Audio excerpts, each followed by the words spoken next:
By the way, সকালে ঘুম থেকে উঠি হালকা হালকা কুয়াশা, আর ভাবলাম আজকের রেসিপি কি তৈরি করা যায়। আর খুব কম সময়ে তৈরি করে নিচ্ছে আজকের এই সেওয়াই পিঠা রেসিপি। হালকা হালকা শীতের আমেজে আসলে এই খাবারটা অনেক ভালো লাগে। আর এখানে আমি কীভাবে রান্না করি অবশ্যই সম্পূর্ণ একটু দেখে নিবে। আর এখানে সেওয়াইগুলো এভাবে কেটে নিচ্ছি। প্রথমে একটি ডো তৈরি করে নিচ্ছি, আর ডোটা তৈরি করেছি শুধু আতপ চালের গুঁড়া দিয়ে। আর অলরেডি একইভাবে সবগুলা সেওয়াই এখানে কেটে নেবো। এখানে একটি ডো তৈরি করে নিয়েছি, দেখুন তো ভালোভাবে এটা মেখে নিচ্ছি।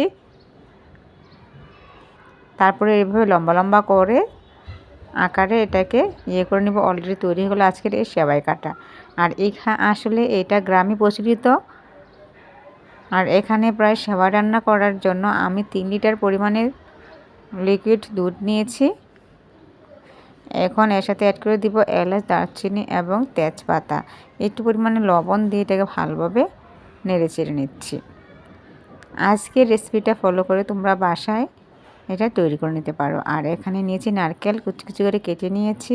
আর এখানে চুলাতে অবশ্যই দুধটা বলক এসে পড়েছে, আমি নারকেলগুলো দিয়ে দিচ্ছি। দুধের সাথে আমি অ্যাড করে নিয়েছি পরিমাণ মতো নারকেল কুচি দিয়ে এটাকে আমি আবারও ভালোভাবে নেড়ে চেড়ে নেব, যাতে দুধটা পাতিলের গায়ে না লেগে যায়। আর এসব আমাদের গ্রামে মায়েরা চাচিরা এইটা তৈরি করতো। আর আজ দেখলাম নিজে পারি কিনা একটু ট্রাই করে নিলাম, না দেখতেছি হয়ে গেছে, তাই তোমাদের মধ্যে শেয়ার করে নিলাম। আর এখানে দুধটা বলক আসার পরে আমি এর সাথে করেছি পরিমতো চিনি অ্যাড করে এটাকে আমি ভালোভাবে আবারও নাড়িয়ে দেবো।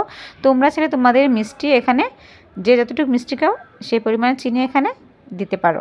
আর অলরেডি এটাকে আবার আমি ভালোভাবে নেড়ে ছেড়ে নিচ্ছি।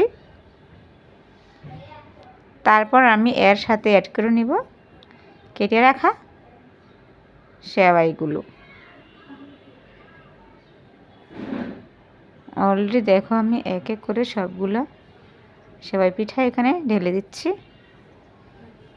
আর এখন তো হালকা হালকা শীতের আমেজ, অবশ্যই এটা তৈরি করে নেব বাসায় খুব কম সময়ে। তারপরে আমি এটাকে ভালোভাবে নেড়ে ছেড়ে নিচ্ছি। দেখো তো কত সুন্দর হয়ে গেছে। আর একটা সেওয়াই এখানে ভাঙেনি, কারণ আমরা সেওয়াই ডোটাকে ভালোভাবে সিদ্ধ করে নিয়েছি। অলরেডি এভাবে আজকের রেসিপিটা রান্না করে নিয়েছি। আর যদি আজকের রেসিপিটা ভালো লাগে তাহলে অবশ্যই চ্যানেলটি সাবস্ক্রাইব করতে ভুলবে না।